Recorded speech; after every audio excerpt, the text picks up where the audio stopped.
you ever find yourself flying off the handle, regretting it later, wondering why you just can't stay calm?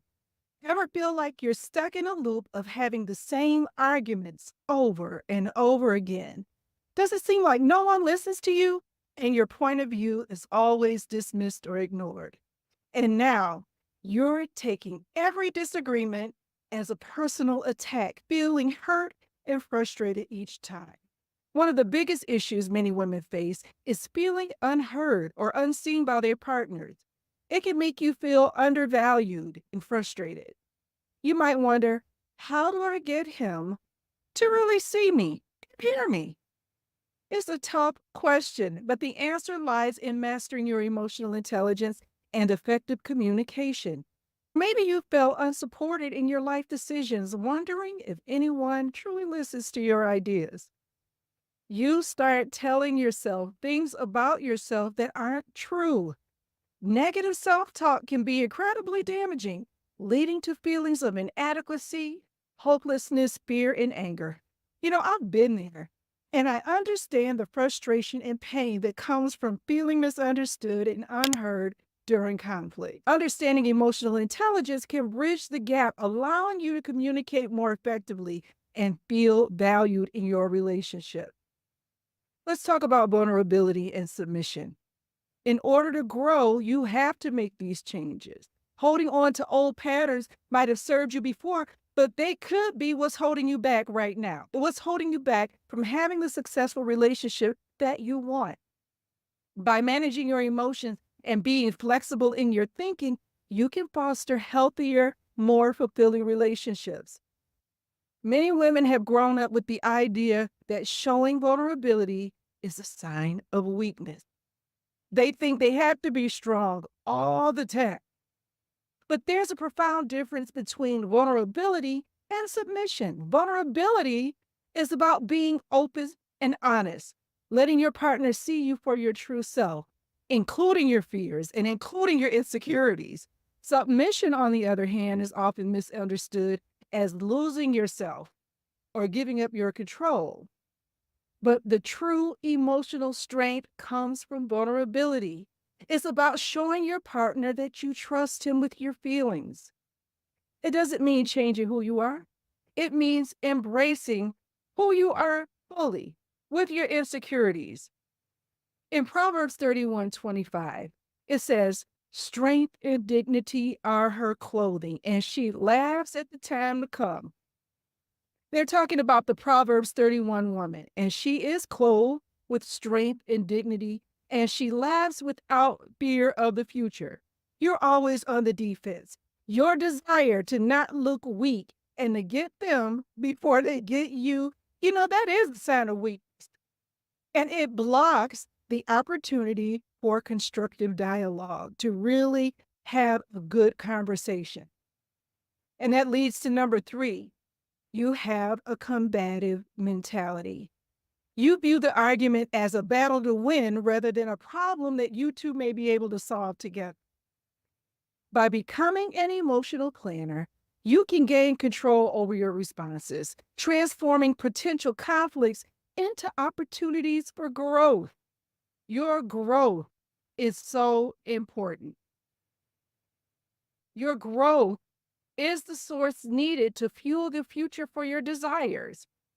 Difficult relationships, they can damage your emotions and they can get you to the point where you become stuck if you don't decide to do something about yourself and the triggers that you've had. Through emotional intelligence, you'll develop the tools needed to motivate yourself to pursue personal growth because that's all that it is.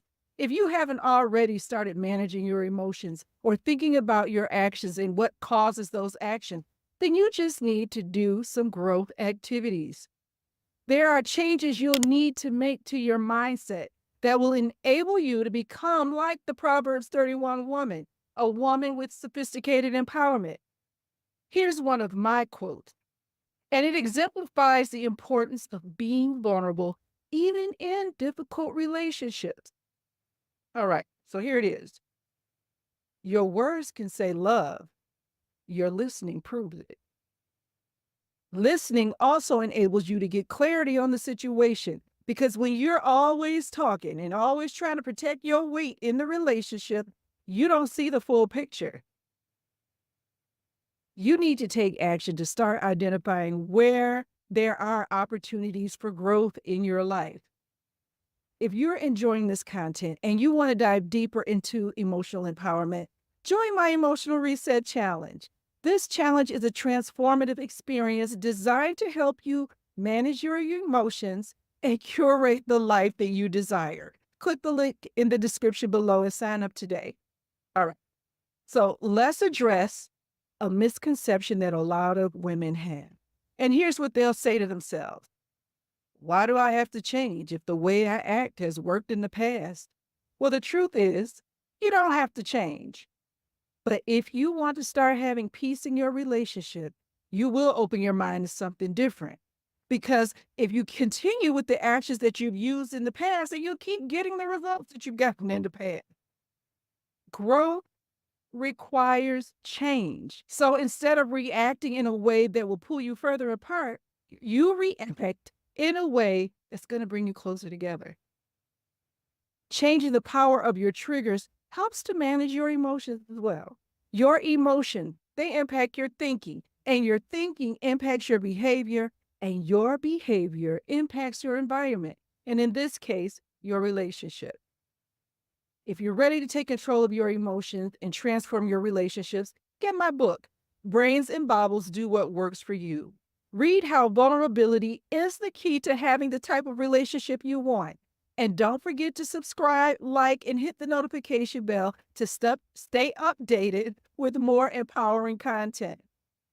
Let's identify some common mistakes that women often make during arguments. The first one is criticism instead of complaints. You talk about the other person's character flaws instead of the real issue. It's easy to slip into criticizing the person instead of addressing the specific core of the issue at hand. Criticism makes arguments personal, and they shouldn't be personal. The number two is defensiveness. You often feel defensive. You never go into the situation thinking that there is an equal balance there. You are only seeing the outcome as either black or white, win or lose, and you always want to be the winner. You want exactly the outcome you desire without even considering a compromise. Number four, making assumptions. You know the saying about assumptions: you make it behind of yourself. You ain't doing nothing to me. Well, you make an assumption. You assume you know what the other person is thinking or feeling without even asking. But the truth is, you don't. Number five, disrespect and avoidance. You think you're buttoning up the conversation by shutting it down. There is a way to table the conversation for later that, both of you can agree to. But showing disrespect or shutting down the conversation entirely just because you're done isn't showing that you are ready for resolution. It's showing that you feel some feeling of inadequacy in that particular situation. You've already lost the battle if that's how you're behaving within the conflict. You must work on managing your emotions so that you don't fall into the argument trap. Indira Gandhi said, "You can't shake hands with a clenched fist." So developing emotional intelligence can transform how you currently handle conflicts in your life. Now let's talk about solutions to your inability to argue the right way. Emotional self-regulation is crucial. Techniques like centering yourself, meditating on a scripture, learning my self-gut check, and active listening can prevent arguments from escalating. Acknowledging the emotions of others is crucial. James 1:19 tells us, "Let every man be swift to hear, slow to speak, and slow to wrath." This verse highlights the importance of active listening and patience in communication. By reflecting on this scripture, You can cultivate calm responses. You can better understand each other, yourself and the other person, and reduce the instances of misunderstandings that lead to argument. So, here are some ways to acknowledge what the other person is feeling. So, first of all, listening attentively. I want you to practice giving your full attention to someone and avoid talking over them or interrupting them just to make your point. Instead of practicing what you're going to say to them, listen first and give a thoughtful response. And your thoughtful response doesn't have to be a tit for tat response. Okay. Then I want you to reflect back. Make sure you understand what the other person is saying. So, in the heat of the moment, you might hear something that that person never even said. So, what you do is paraphrase what they said and show them that you understand. This gives them the opportunity to clear up what you think you heard if you misunderstood what they said. And you can do that by using empathetic statement. Here's where you'll have to tear down some of those walls of pride that you've been relying on for so long. You're going to step outside your old comebacks, and then you're going to say things like, "Oh, I can see how you feel that way." Or, "Oh, that really sounds tough." Not being fake, just being empathetic. If you're finding this information helpful, make sure to check out my book, Brains and Baubles Do What Works for You. It's packed with strategies, including my self gut check, to help you manage your emotions and transform your relationships in the midst of conflict. Resolution might not be all your way or all their way, okay? Then you have to communicate openly, discuss your needs, and listen to the other person's needs without judgment. I can't stand it when we're in a conflict or I'm in a heated discussion and someone says how I should or shouldn't feel about a point of issue. You don't know how I should feel, and it's improper for you to say what someone else should or shouldn't feel. So you communicate what you need and express your desire to find a resolution by understanding what the other person needs. Finding a middle ground can turn conflicts into opportunities for deeper connection and understanding. So now I want to hear from you. What do you think drives your need to argue or strongly defend your point of view all the time? How do you feel during and after a heated argument? After you really said what you needed to say and it didn't really work out, but you got it off your chest, how do you feel? And then what are some ways you think you could express your opinions without coming across as argumentative? I want you to share your thoughts in the comments below. Let's get this conversation started so that you can start your transformation. Negative self talk is like when your inner voice gets really critical and doubtful about who you are and your capabilities. You're always focused on the bad stuff, the negative. This thinking leads to negative talk. It's like your inner voice goes out of the way to just chip away at your confidence and break you down and make you feel like a failure even before you start something. You might catch yourself saying things like, I'll never be able to do this, or I'm just not good at this, or I've tried everything and nothing worked for me. It's like this repetitive, intrusive voice that doesn't even match up to reality. But guess what? You can overcome it. Let's start by recognizing how self talk sneaks into our lives. Maybe there is an event or something that happened in the past that changed how you view yourself in relationships or at work or with family or with friends. It's easy to blame other people for your life situations, but the truth is you have more control than you think. Focusing on the past that brings that negativity because you had hurt or abuse or neglect or other feeling, you can't rest in that. Past emotional triggers create your default, and your default emotions establish how you think and talk about yourself. On the other side, though, achievement, reward, and success, they can fuel positive talk. The more of these positive emotions or positive experiences you have, they change and build your self confidence and they build your self worth. These feelings also determine how you respond and operate in every part of your life.